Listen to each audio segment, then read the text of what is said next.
A Bad Case of Stripes by David Shannon. Camilla Cream loved lima beans, but she never ate them. All of her friends hated lima beans, and she wanted to fit in. Camilla was always worried about what other people thought of her. Today she was fretting even more than usual. It was the first day of school, and she couldn't decide what to wear. There were so many people to impress. She tried on 42 outfits, but none seemed quite right. She put on a pretty red dress and looked in the mirror, then screamed. Her mother ran into the room and screamed too. "Oh my heavens," she cried, "you're completely covered with stripes." This was certainly true. Camilla was striped from head to toe. She looked like a rainbow. Mrs. Cream felt Camilla's forehead. "Do you feel all right?" she asked. "I feel fine," Camilla answered. "But just look at me." "You get back in bed this instant," her mother ordered. "You're not going to school today." Camilla was relieved. She didn't want to miss the first day of school, but she was afraid of what the other kids would say, and she had no idea what to wear with all those crazy stripes. That afternoon, Dr. Bumble came to examine Camilla. "Most extraordinary," he exclaimed. "I've never seen anything like it.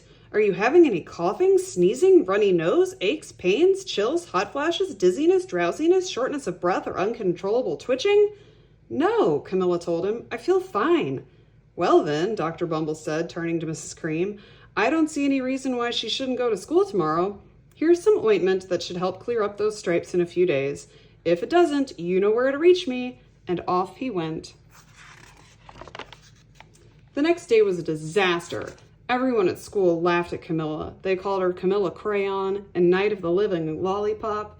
She tried her best to act as if everything were normal, but when the class said the Pledge of Allegiance, her stripes turned red, white, and blue, and she broke out in stars.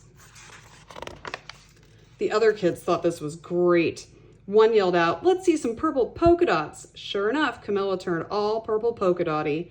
Someone else shouted, "Checkerboard," and a pattern of squares covered her skin. Soon everyone was calling out different shapes and colors, and poor Camilla was changing faster than you can change channels on a TV. That night, Mr. Harms, the school principal, called. "I'm sorry, Mrs. Cream," he said. "I'm going to have to ask you to keep Camilla home from school. She's just too much of a distraction. I've been getting calls from the other parents. They're afraid those stripes may be contagious." Camilla was so embarrassed. She couldn't believe that 2 days ago everyone liked her. Now no one wanted to be in the same room with her. Her father tried to make her feel better. "Is there anything I can get you, sweetheart?" he asked. "No, thank you," sighed Camilla. What she really wanted was a nice plate of lima beans, but she'd been laughed at enough for one day. Well, yes, I see," Dr. Bumble mumbled when Mr. Cream phoned the next day. "I think I'd better bring in the specialist. We'll be right over." About an hour later, Dr. Bumble arrived with 4 people in long white coats. He introduced them to the Creams. "This is Dr. Grope, Dr. Sponge, Dr. Cricket, and Dr. Young." Then the specialists went to work on Camilla. They squeezed and jabbed and tapped and tested. It was very uncomfortable. "Well, it's not the mumps," concluded Dr. Grope. "Or the measles," said Dr. Sponge. "Definitely not chicken pox," put in Dr. Cricket. "Or sunburn," said Dr. Young. "Try these," said the specialist, and they each handed her a bottle filled with different colored pills. "Take one each before bed," said Dr. Grope. Then they filed out the front door, followed by Dr. Bumble.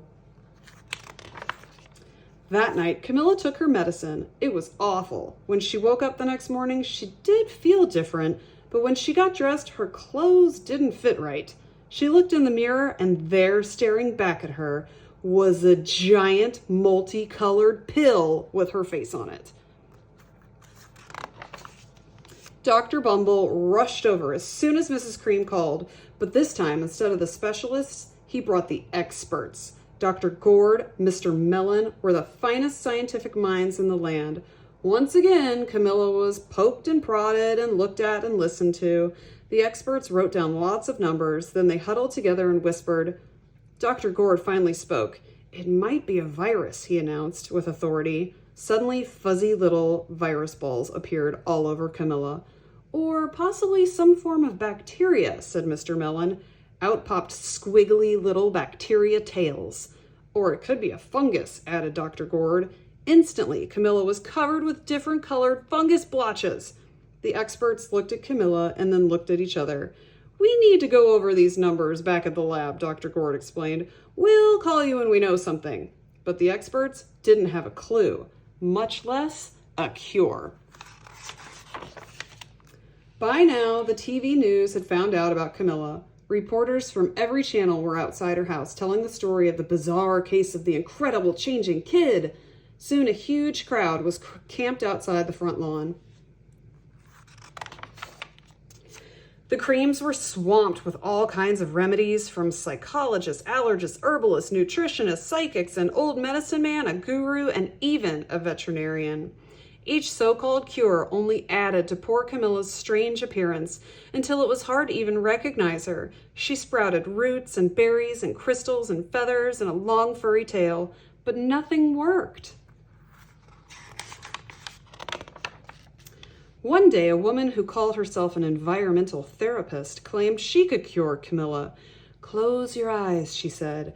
Breathe deeply and become one with your room. I wish you hadn't said that, Camilla groaned. Slowly, she started to melt into the walls of her room. Her bed became her mouth, and her nose was the dresser, and 2 paintings were her eyes. The therapist screamed and ran from the house. What are we going to do? Cried Mrs. Cream. It just keeps getting worse and worse. She began to sob. At that moment, Miss Cream heard a quiet little knock at the front door. He opened it, and there stood an old woman who was just as plump and sweet as a strawberry. Excuse me, she said brightly, but I think I can help. She went into Camilla's room and looked around. My goodness, she said with a shake of her head.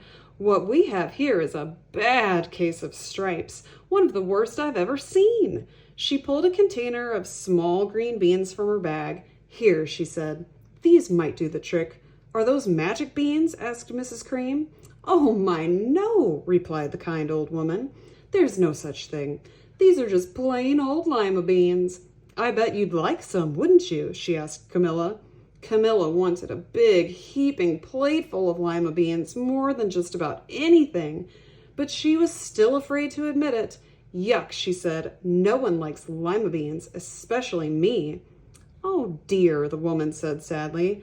I guess I was wrong about you. She put the beans back in her bag and started toward the door. Camilla watched the old woman walk away. Those beans would taste so good, and being laughed at for eating them was nothing compared to what she'd been going through. She finally couldn't stand it. Wait, she cried. The truth is, I really love lima beans. I thought so, the old woman said with a smile. She took a handful of beans and popped them into Camilla's mouth. Mmm, said Camilla. Suddenly, the branches, feathers, and squiggly tails began to disappear. Then the whole room swirled around. When it stopped, there stood Camilla, and everything was back to normal. I'm cured, she shouted. Yes, said the old woman. I knew the real you was in there somewhere. She patted Camilla on the head. Then she went outside and vanished into the crowd. Afterward, Camilla wasn't quite the same. Some of the kids at school said she was weird, but she didn't care a bit. She ate all the lima beans she wanted and never had even a touch of stripes again.